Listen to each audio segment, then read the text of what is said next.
열심히 책을 읽는 것만큼 다소 소란스러운 북클럽.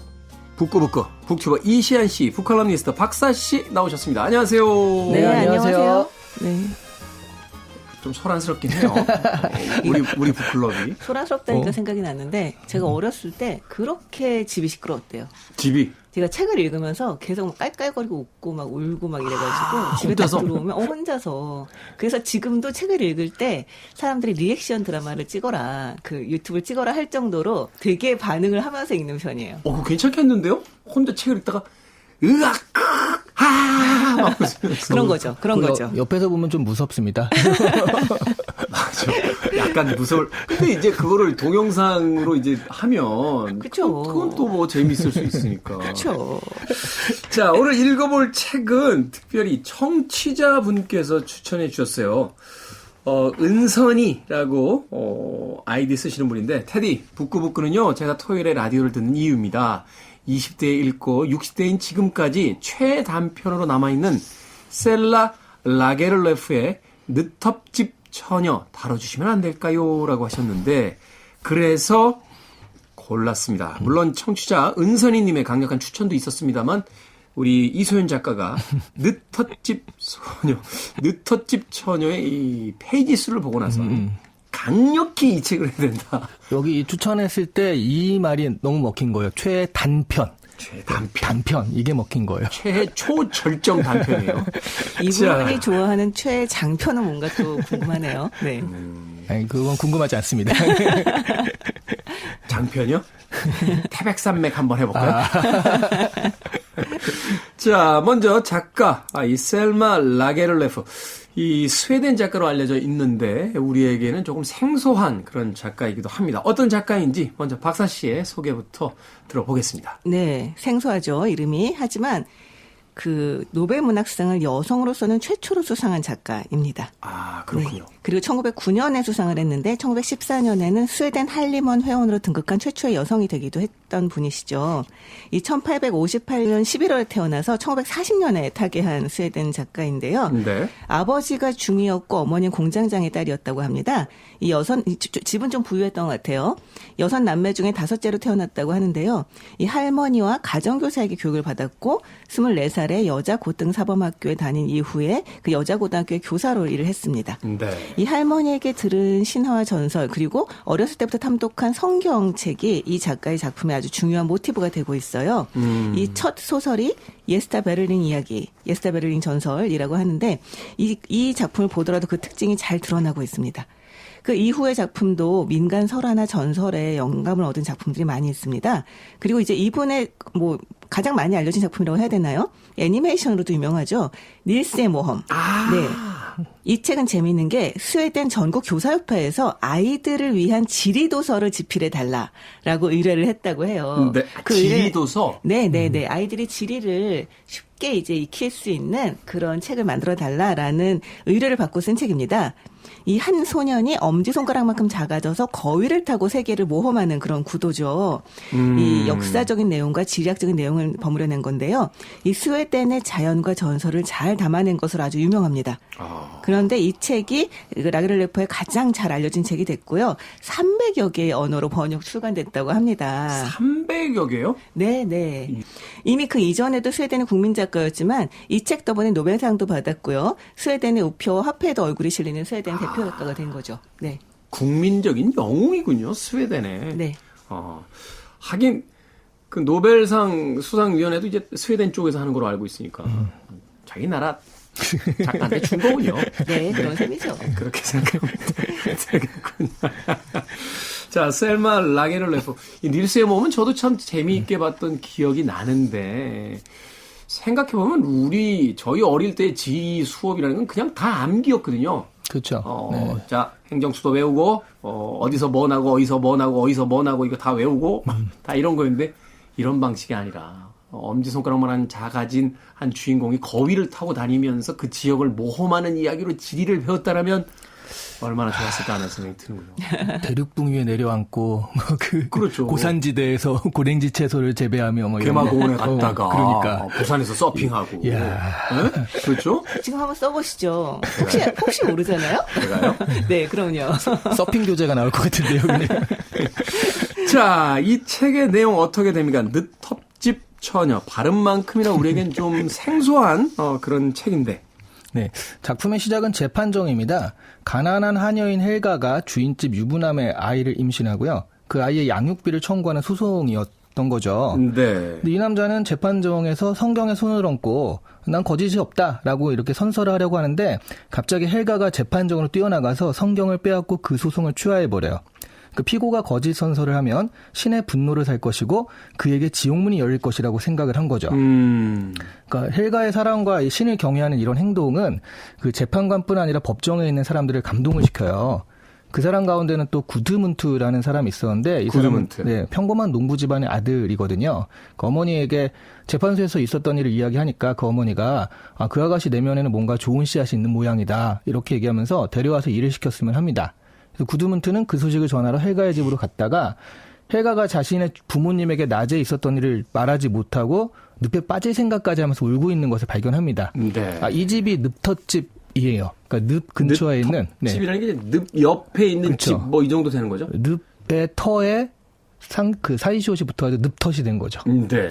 어렵네요.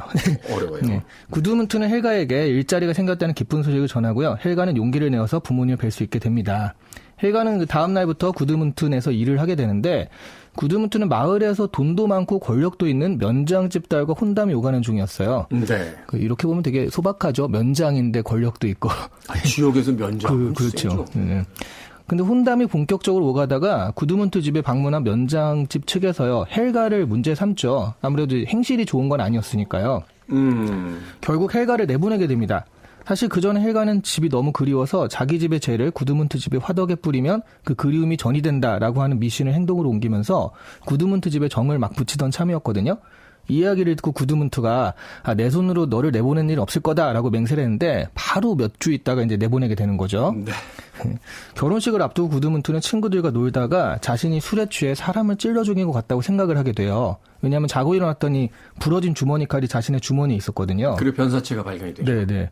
결혼식 때문에 면장집에 간 구드문트는 이 일을 숨기고 결혼할 수가 없어서 뭐 그 전에 이제 헬가를 살짝 만나가지고 또 마음에 그 감화를 받은 일도 있고요. 그래서 사실대로 말하고 그대로 파혼이 됩니다. 구드문트는 헬가를 찾아가 자초지정을 이야기하면서 프로포즈를 하는데요. 헬가는 그 프로포즈를 거절하고 몰래 면장댁을 찾아가요. 그 부러진 칼은 범죄에 쓰인 게 아닌 것임을 이 헬가는 알고 있었거든요. 그래서 살인죄를 벗는 것도 중요하지만 일단 깨어진 혼담을 다시 살리는 게 중요하다 생각해서 면장댁 딸을 찾아갑니다. 그리고 구드문트한테 가서 감옥살이를 기다리겠다고 말하라고 이제 이야기를 하는 거죠. 네. 코칭을 하는 거예요. 면장 딸은 구드문트에 갔다가 구드문트가 이번 사건을 계기로 그가 진정 사랑한 것은 헬가라는 것을 깨닫게 되었다는 것을 알게 돼요. 헬가가 겉으로는 구드문트의 프로포즈를 거절했는데 사실은 그를 진정으로 사랑해서 자신에게 와서 사실을 알려주었음을 그래서 이제 구드문트에게 알려주죠. 헬가의 용기에 지고 싶지 않다고 하면서요. 헬가는 길가에서 소식을 기다리고 있었는데 구드문트와 면장 딸이 탄 마차가 지나가는 게 보입니다. 내일이면 결혼식을 올리겠구나 하고 생각하는데 갑자기 마차 문이 열리면서 면장 딸은 떠나고 구드문트가 남아서 헬가의 손을 움켜 잡습니다. 진짜 짧은 소설인데요. 심파. 짧은 소설 아니에요. 심파의 요새 다 있어 다. 그렇습니다. 네. 이게 노벨문학상이라고요? 네. 그 닐스의 이상한 모험으로 주로 탔겠죠. 네네. 그걸 탔죠. 하지만 이제 대표 단편으로 이야기되는 작품입니다. 아니 그러니까 노벨문학상 작가의 이제 작품. 네. 우리나라 아침 드라마 작가들도 노벨상 받을 수 있을 거예요. 막장에다가 막 이게 그렇죠. 그죠? 근데 이 작품이 주는 어떤 잔잔한 또 하지만 또 강렬한 이런 또 메시지와 함께 어떤 느낌이 있습니다. 그 느낌을 가지고 이제 본격적인 책의 이야기를 해보도록 하겠습니다. I want it. I need it. I'm desperate for it. Okay, let's do it. 김태훈의 프리웨이. 빌보드 키드의 아침 선택 KBS 2라디오 김태훈의 프리웨이 북구북구 박사씨 이시안 씨와 함께 오늘은 셀마 라게롤레프의 늦터집 처녀 읽어보고 있습니다. 이제 사건을 하나하나 좀 다시 생각해 보면서 이 책을 통해서 이제 작가가 전하고자 하는 주제를 좀 만나보도록 하죠. 일단 가장 인상적인 사건은 그 첫 장면입니다. 이 헬가라는 그 하녀가 이제 자신의 주인 남자가 자신을 임신시켰다. 그래서 그 양육비를 달라라고 하는 이제 소송으로서 이 이야기가 시작이 됩니다. 사실 이런 도입부는 조금은 그 낯설어요. 왜냐하면 대부분의 작가들이 자신의 어떤 작품 속의 주인공을 좀 더 완전 무결하고 순결하고 좀 더 고귀한 영혼으로 이제 그려내고 싶은 어떤 그런 욕망 같은 게 있는데, 그런데 상황은 그렇습니다만 이 헬가라는 여성은 의외로 또 당당해요. 자신이 처녀임에도 불구하고 유부남과 이제 관계를 맺은 거에 대해서 굉장히 당당하게 법정에 가서 법정에서 어떤 자신의 권리를 주장하고. 당당하다고 보기는 어려울 것 같아요. 아, 그래요? 굉장히 그러니까 이 연약하고 섬세한 사람인데 너무나 그러니까 대안이 없었던 거죠. 그러니까 자기가 이제 아이와 함께 먹고 살아야 되는데 기아에 시달리고 있고 자기는 이제 아이를 양육할 수 있는 자신은 없고 살긴 살아야겠고, 그러니까 그런데 조건들 속에서 할 수 없이 자신의 평판이 바닥에 떨어지는 걸 감수하면서도 소송을 할 수밖에 없는 굉장히 절박한 상황이었어요. 이게 확실히 보는 관점이 또 다르네요.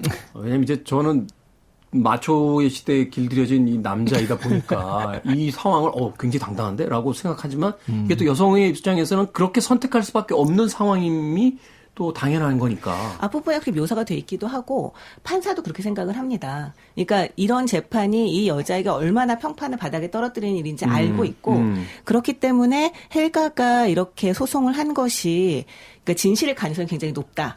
라고 생각은 하지만 그렇지만 사실 물증이나 뭐 이런 것들이 없으니까 그러니까 마음이 안 가는 거죠. 이런 별로 이렇게 마음이 안 가서 그냥 법대로 하지 뭐 약간 이런 마음이었다가 헬가가 자신을 그렇게 궁지에 몰아넣은 그 남자, 나쁜 남자가 단지 신에게 그 거짓 선서를 하면 지옥에 갈지도 모른다는 그 이유만으로 더 큰 죄를 묻겠다. 그 남자에게. 그러니까 그 성경을 빼앗아서 고소를 취하겠다. 차라리 내가 이 모든 그 문제들을 다 안고 가겠다. 이 남자에게 책임을 묻지 않겠다. 이 남자의 영혼이 지옥에 떨어진 걸 볼 수 없다라고 하는 걸 보면서 이 판사가 어떤 신에 대한 경외, 선하다는 것, 이것에 대해서 다시 생각해보는 계기가 되는 거죠. 아, 네. 그렇군요. 그리고 또 이제 당당함을 느끼셨다면 아마 이 여자가 어쨌든 이 남자의 관계에서 사랑을 한 건 사실이거든요. 네. 지금 마지막에 구드문트가 뭐 청혼, 그 프로포즈를 했을 때 안 받아주니까 너 아직도 그 사람 사랑하냐 이렇게 유치하게 물었더니 어우, 심파야. 예, 한때는 내가 그를 사랑한다고 말했던 적도 있죠라고 하는 식으로 그러니까 이런 결과물들이 결국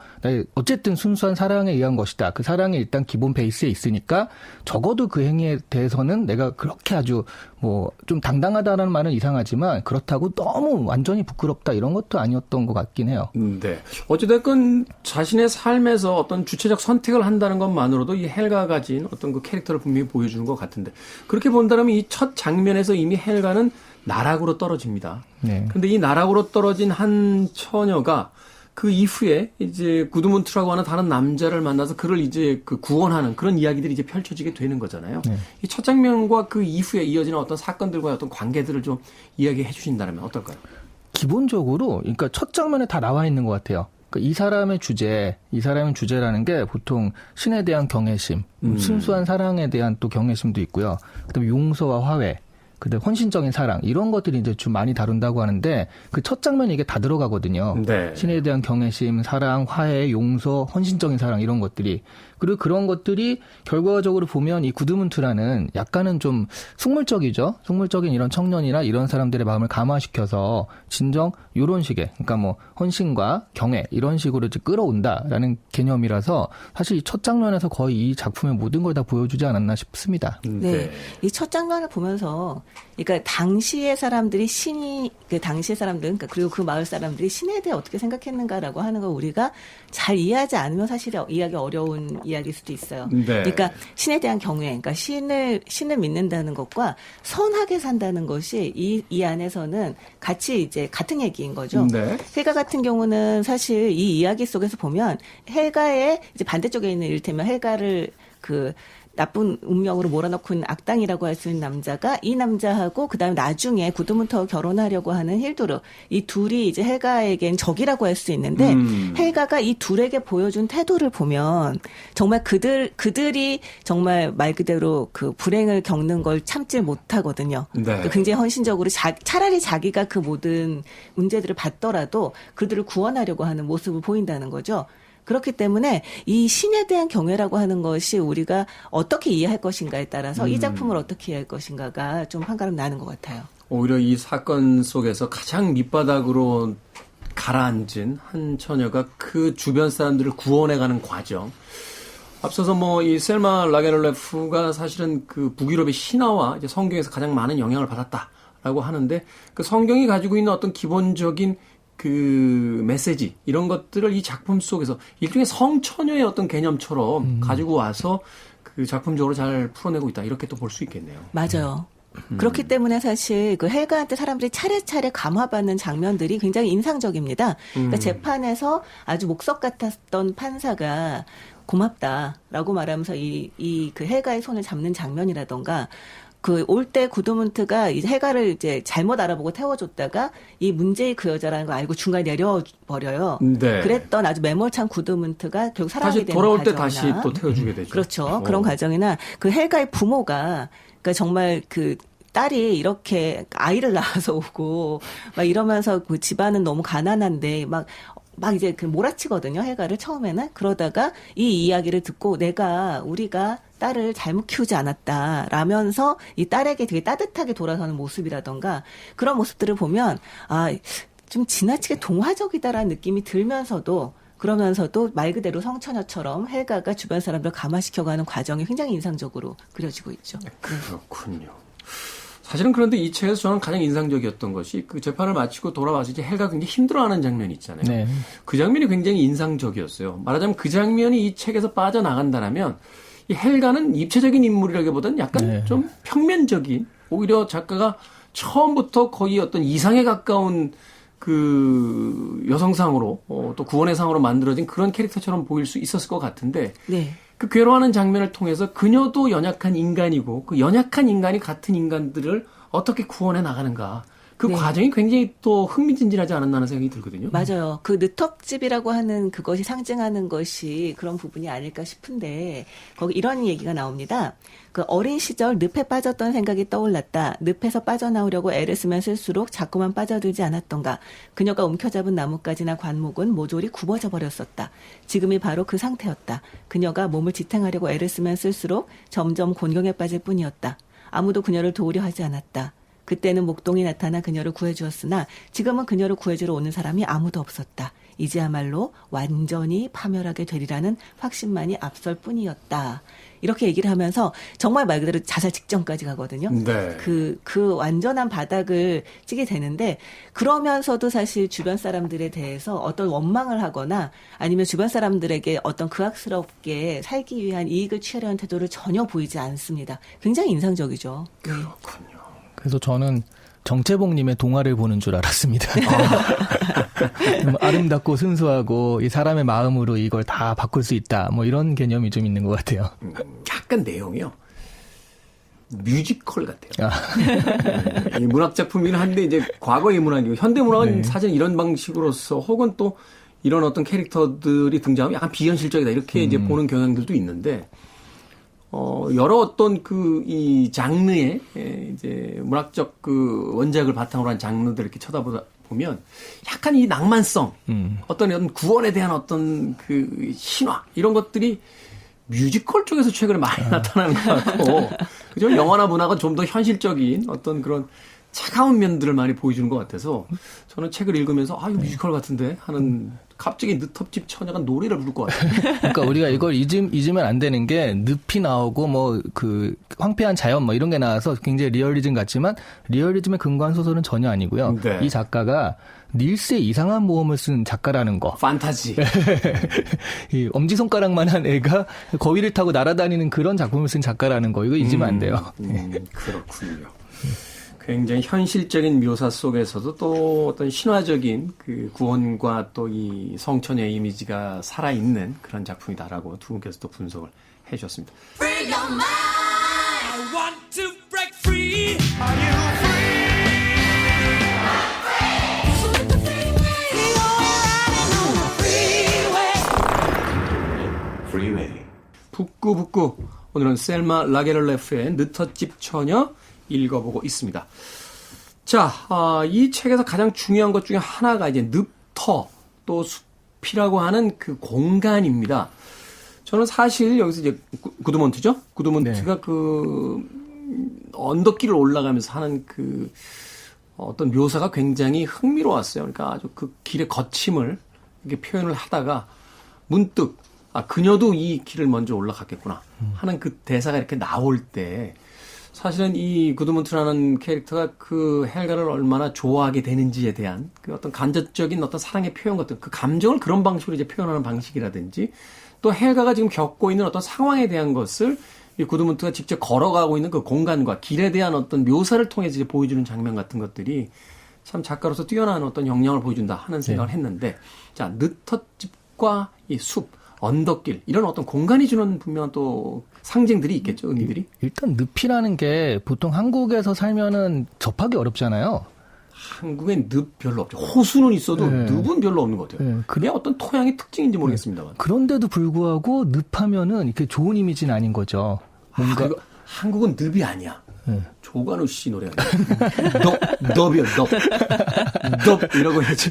늪이라고 하면 잘 그렇죠. 네, 노래하실 때 보니까 넙이라고 하셔서 근데 한국에 늪은 없는데 정말 늪은 무서운 개념 아닌가요? 저 생각해 보면 어렸을 때에 어린이 프로그램 보면은 그 곤경에 처한 순간에 막 늪에 빠져들고 막 타잔.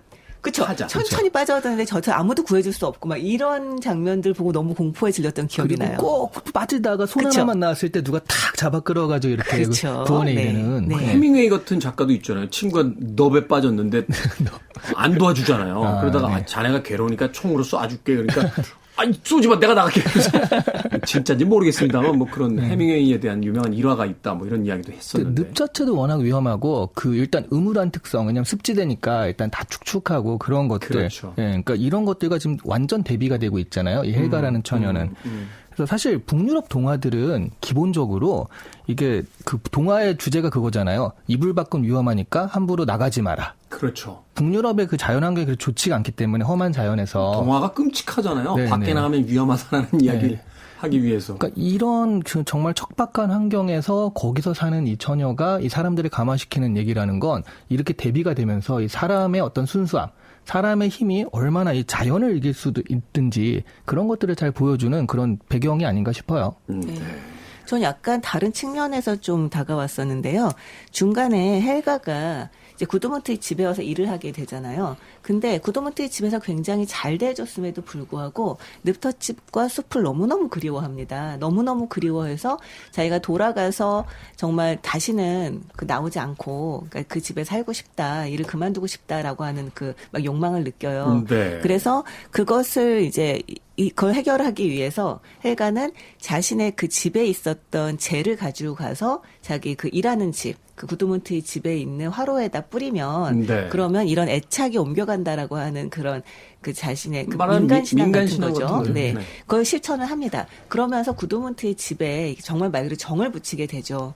그런데 결론적으로 구드문트의 집에 쫓겨나는 형태가 돼서 다시 이제 늪터집으로 돌아가게 되거든요. 근데 저는 그 재를 가지고 옮겨가는 그 과정에 전 헬가가 말 그대로 세상으로 나아가는 어떤 그 상징이 아닐까라는 생각을 했어요. 헬가는 굉장히 순수하고 선한 그런 처녀인데 그 느터지에 있을 때는 그냥 말 그대로 생활에 급급한 그냥 사는데 너무 치여 살고 있는 어린 존재일 뿐입니다. 그렇지만 그 구드문트의 집으로 가면서 사실 구드문트의 부모들도 너무 좋은 사람들이고 주변 사람들이 네. 좋은 사람들인데 구드문트의 집에 가면서 사람들 사이에서 더 좋은 영향력들을 이제 퍼뜨리게 되고 그러면서 자신의 진정한 사랑을 만나게 되죠. 이거 네. 어떻게 보면 헬가의 어떤 성장기일 수도 있거든요. 네. 그런 면에서 그 느터집이라고 하는 것이 어떤 근원적이고 헬가의 말 그대로 말씀하신 것처럼 어떤 본원적인 모습이라면 이제 그 이후에 나와 있는 사회는 헬가의 어떤 사회적인 삶을 보여주는 그런 걸 상징하지 않나라는 생각을 했어요. 네. 그렇군요. 한 처녀의 성장기로서 또 이 책을 읽어나갈 수도 있다. 그런 의미에서 그 모든 것들이 잉태되는 어떤 근원의 공간으로서의 늪터와 이제 숲, 그리고 그 이후에 어떤 도시에서의 사람들 간의 관계, 이렇게 두 개로 나눠서 이제 해석을 해볼 수 있다라고 이야기를 해주셨습니다. 자, 여기서 근데 가장 흥미로웠던 건 역시나 이 주인공의 헬가의 어떤 선택들입니다. 처음에 이제 법정에서의 상황도 그렇고, 구두문트의 청혼을 이제 거부할 때도 그렇고, 또 그 이야기를 그 힐드루라고 하는 그 여성에게 전달하는 과정도 그렇고, 또 이 구두문트가 어떤 자신이 사람을 죽였을지도 모른다라고 했을 때의 그 상황을 이제 정리하는 것도 결국 이제 헬가의 모든 선택들인데, 그녀의 선택의 기준이 아주 흥미로워요. 말하자면 자신의 어떤 이기라든지 자신의 편리 혹은 뭐 어떤 감정적인 이런 것들이 아니라 그녀가 믿고 있는 신이 이야기하고 있는 선의 기준에서 모든 것을 행해 나간다. 이거 굉장히 초인적인 어떤 선택들 아닌가요?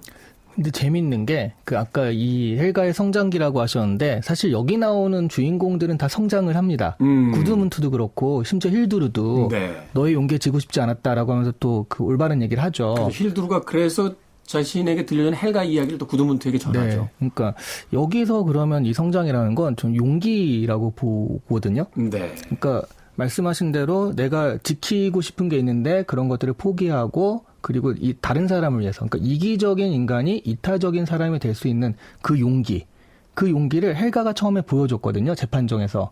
그런 것들이 전염이 돼서 구드문트 역시 내가 사실 사람을 죽인 것 같다라고 고백을 하기도 하고. 사실은 어려운 자백이잖아요. 네.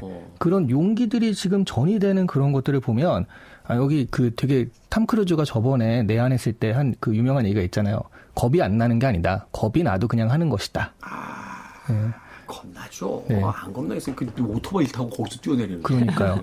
그러니까 두렵지 않은 게 용기가 아니라 두려워도 하는 게 용기라고 하는데, 그런 모습들을 잘 보여주면서 우리가 성장 소설이구나, 성장했구나라고 좀 느낄 수 있는 것 같아요. 네. 그러네요.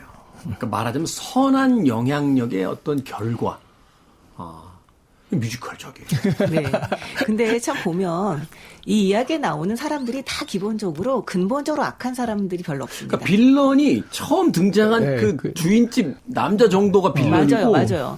빌런이 없어요. 없어요. 다들 너무나 이를테면 이기적인 선택을 하려는 순간들이 있습니다만 결국 이타적인 선택을 하는 그런 모습들을 보여주는데요. 그 중에서 특히 그 구드문트의 아버지가 정말 또 약간 인상적인 캐릭터예요. 네. 이 구드문트의 아버지는 정말 좋은 사람인데, 작가가 구드문트의 아버지 이렇게 설명을 합니다.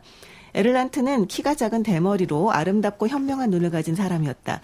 그는 말이 별로 없는 과묵한 사람이어서 하루 종일 일하도 말 한마디 없이 지낼 수 있는 사람이었다. 일이 잘 되어갈 때는 그의 존재는 별로 띄지 않으나 무언가 일이 벌어지면 표면으로 나타나 이를 바로잡기 위해서는 무슨 말이든 하고 마는 성질이었다. 그의 계산은 틀림이 없어 교구 내의 여러 남자들에게 굉장한 신뢰를 받는 터였다. 라고 얘기를 하는데요. 실제로 그런 영향력을 퍼뜨리는 건 헬가가 중심입니다만, 실제 헬가가 바치는 영향력들을 실제 현실화되도록 돕는 것은 어떻게 보면은 이 구드문트의 아버지가 아닐까라는 생각이 들었어요. 그렇군요. 말하자면 이제 어떤 진심으로 행하는 선에 의해서 많은 사람들이 변화하고, 또 그것을 통해서 이제 사실 뭐 모두가 그 해피엔딩이라고까지는 못하겠습니다만, 나쁘지 않은 선택들을 통해서 다 자신의 어떤 그 행복들을 찾아내는 뭐 그런 어떤 엔딩으로 이제 향하고 있는 거잖아요. 네. 그러면서 볼 때 이 작품 굉장히 전혀 그렇게 보이지 않다가 갑자기 그 계몽적 소설로 이렇게 하는 듯한 여러 가지 어떤 다면적인 인상을 가지고 있는 소설이라고 볼 수 있을 것 같습니다. 빌런이 등장을 하지 않고 강풀 작가의 웹툰 보는 듯한 기분이었어요. 자, 느텄집 처녀 셀마 라게를레프, 여성 최초로 노벨 문학상을 받은 작가의 초단편 집을 읽어드렸습니다. 두 분의 한 줄 추천사 들어보도록 하겠습니다. 들어보니까 빨리 시급히 뮤지컬로 만들어져야 될 것 같습니다. 그만큼 어떤 동시대성을 가지고 있는 작품이라도 볼 수 있겠네요. 근데 진짜 이 작품은 많이 읽혔으면 좋겠다는 생각이 들어요. 이게 사실 책 구하느라고 힘들었잖아요. 이 책이 뭐 거의 절판이고 네, 절판이 돼서. 헌책도 거의 없어서. 네. 근데 이런 거 좀 많이 읽으면은 그래도 이 감화를 받거나 뭔가 좀 마음에 좀 감동이 있다 그런 사람들이 많이 늘 것 같아서 좀 이런 책은 복간해서라도 좀 읽어야 되지 않나 생각이 들어요. 저도 이 책 찾아보니까 예전에는 그 세계문학 전집 이런데 항상 실려 있었대요. 몇십 년 전만 해도 한 뭐 70년대 뭐 80년대 이때만 해도. 근데 그 이후에 왠지 이 책에 대한 인기가 좀 시들했는지 하나씩 이제 빼기 시작하다가 결국 지금에는 이제 그 절판돼서 책을 구하기가 그렇게 쉽지 않은 네. 상황인데 이 책을 꼭 하고 싶었는지 네, 우리 이소연 작가가 어디선가 책을 구해서 저한테 전달을 해줬어요. 못 구하면 딴 거 하려고. 저도 사실 정말 많은 분들이 좀 읽었으면 좋겠다라는 생각이 들었어요. 이게 약간 심파다라고 말씀하셨지만 굉장히 마음이 따뜻해지는 책이기도 하고요. 네. 그리고 정말 내가 어떻게 살 것인가 고민하는 사람이 있다면 헬가가 하나의 롤모델이 될 수도 있지 않을까. 정말 말 그대로 두렵지만 아까 얘기하셨던 대로 두렵지만 그래도 한다라는 자세로 정말 더 좋은 방향으로 나아갈 수 있는 그런 힘이 되어줄 수 있지 않을까라는 생각을 했습니다. 맞습니다. 그 헬가가 법정에 등장하는 첫 장면은 그녀의 잘못 끼워진 첫 번째 단추를 이야기합니다만 그럼에도 불구하고 계속 선을 행하기 위해서 올바른 선택을 하기 위해서 고군분투하는 그녀의 어떤 삶을 봤을 때 조금 삐뚤어져 버렸지만 그래도 삶을 여전히 용기를 잃지 않고 살아야 되는 우리에게 주는 어떤 울림 같은 게 있지 않았나 하는 생각해 봅니다. 자, 부끄부끄 셀마 라게롤레프의 느터집 처녀 읽어봤습니다. 다음 주에는요. 애니메이션 감독이죠. 미야자키 하야오의 최근작에 영감을 줬다고 알려진 요시노 겐자부로의 그대들 어떻게 살 것인가를 읽어보겠습니다. 북튜버 이시안 씨, 북칼럼니스트 박사 씨와는 다음 주에 뵙겠습니다. 고맙습니다. 네, 안녕히 감사합니다. 계세요.